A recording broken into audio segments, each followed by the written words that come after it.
Mental Health Awareness Month. Kevin Polky is here tonight from KP Counseling with some tips for all of us. It's an important month to celebrate and to, build more awareness of. Yes, exactly. This month was designated in 1949. Oh, wow. And it really started with the idea of how do we break the stigma around mental illness and raise some awareness around, mental health in general.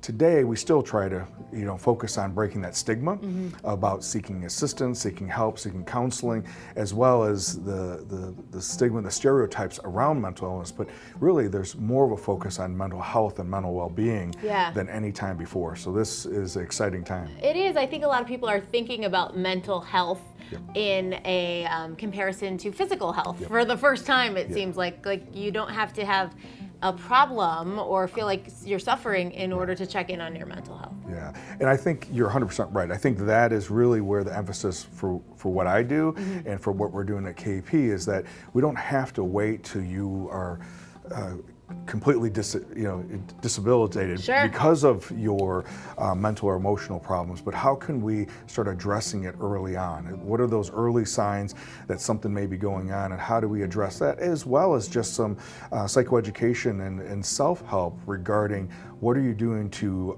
increase and exercise your mental well-being and your mental and emotional health? Sure. What are some tips you have for us this month? Well, I think it really focuses on self-awareness. Okay. So what is Kevin doing? What is Michelle doing regarding what are those things that cause me distress? And I was just doing a talk about the getting ready for finals for college students and our high school students, and it's almost always in the aspect of outcome. And so if I do the preparation with the best of my ability and focus on that process, then my stress is down. If I don't do the preparation, but I'm still worried about the outcome, my stress should be high because I haven't done the preparation. But if I've done that preparation, then I need to just let go and say I've done what I can do, and then go and take the test or write the paper or whatever it may be. So I think it starts with that self-awareness and about what can I control, what I cannot control. Doing things for mindfulness, and for me, that really helps when I go outside in nature. The weather's cooperating today and cooperating right now. But even when it's not cooperating, how do I just be able to be outside and be able to be present where I'm at and not always in my thoughts or my thinking? Yeah, there's so much positive talk right now in schools, which makes me so happy. We've actually been doing teacher check-ins on Tuesdays, and I hear about the social emotional learning in schools that I did not have. And it makes me so happy to hear that this is happening for our younger kids, especially those who have obviously dealt with the pandemic while they're in school, but they're finding more outlets to have these discussions.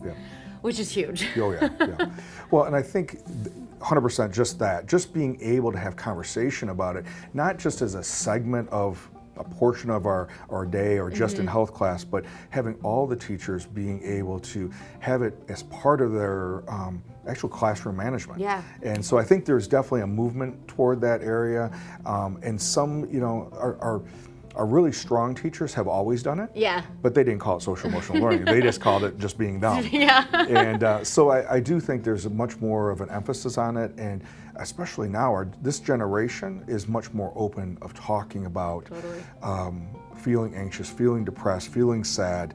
And so I think it's good for that we're capitalizing on that. It is, like what I've learned as an adult going through counseling sessions is to talk yourself into figuring out what you need to do, which is the self-awareness aspect, which, it's great to see that everyone is talking about this at a younger age, so that maybe it's a little less stressful to make those discoveries as they grow up.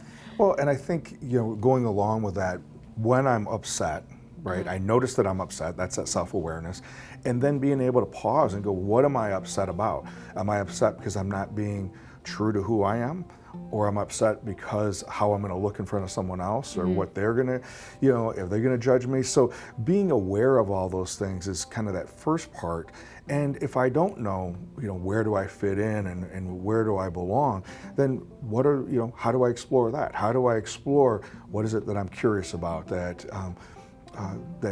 kind of gives me energy when I do that activity, and being open to new things. These are all part of being more and more mindful and being more and more self-aware. Yeah, it's a big month for this. Like we said, it's all month, Mental Health Awareness Month. I'm sure Kevin could answer all of your questions. If you want to reach out to him, chat with him, kpcounseling.com. Thank you so much for coming in. Thank you. Reagan Holgate is back for another GDS Female Athlete Spotlight and Game Day next. We'll be right back.